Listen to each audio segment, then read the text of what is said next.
పైసా పైసా దాచుకొని పేదలు కొనుగోలు చేసిన ఇళ్ల స్థలాలపై అక్రమార్కులు కన్నేశారు.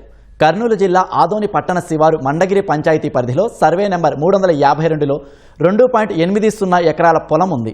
ఇద్దరు వ్యక్తులు ఆ స్థలంలో 1991లో ప్లాట్లు వేశారు. నెలవారీ కంతులు డిప్ విధానంలో విక్రయించారు. నెలకు 300 రూపాయల చొప్పున కంతులు కట్టి సెంటున్నర నుంచి 2.75 సెంట్ల వరకు స్థలాలు కొనుగోలు చేసి రిజిస్ట్రేషన్లు చేయించుకున్నారు. ధరలు పెరిగిపోవడం, స్థలాలకు డిమాండ్ రావడంతో ఓ వైసీపీ నేత ఆ భూములపై కన్నేసి కబ్జా చేశారు. ఆక్రమణకు గురైన తమ స్థలాలు ఇప్పించాలని ఏళ్ల తరబడి పోరాటం చేస్తున్నా న్యాయం దక్కడం లేదని బాధితులు ఆవేదన వ్యక్తం చేస్తున్నారు. తమ భూమి తమకు ఇప్పించాలని కోరుతున్నారు.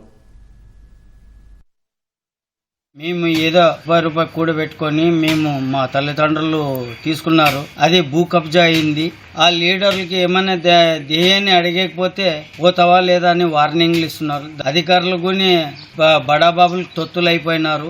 ఏ అధికారి గాని ఏ ఎమ్మెల్యే గాని న్యాయం చేయగలరు. ఇంకా డాక్యుమెంట్లు అన్ని సృష్టించి దాన్ని అంతా ఇది చేసినారు. అలాగే 350 సర్వే నంబరు ఎవరే గాని కొనకపోదండి, ఇది చేయనిపోదండి అని కోరుతున్నాము. మాకు ఏమొద్దండి సార్, మా జాగా మాకు కావాలి. మాకు డబ్బు అనేది వద్దు. మా పూర్వీకుల ఆస్తి, అది మా పెద్దలు పెట్టిన ఆస్తి. మా సైట్ మాకు కావాలంతే. అన్నప్పుడు పిల్లలది జాగా కొనుక్కునేది కానీ ఆ కొనుక్కునేది కానీ భయపెట్టి పెట్టి అన్ని మొత్తం సంతకాలు చెప్పుకొని 350 ఎమ్మల మంతులు ఇంకా అవి మాట్లాడితే ఎంత కొన్నావు 3 కోట్లకు కొని 5 కోట్లు కావాలంటే ఎట్లా అంటారు. 50 లక్షల ప్లాటు ఒక గొర్రె కింద అంతగాని లేవు. మాకు మాము 40 ఏళ్ళ కింద తీసుకునే ప్లాట్ అవి.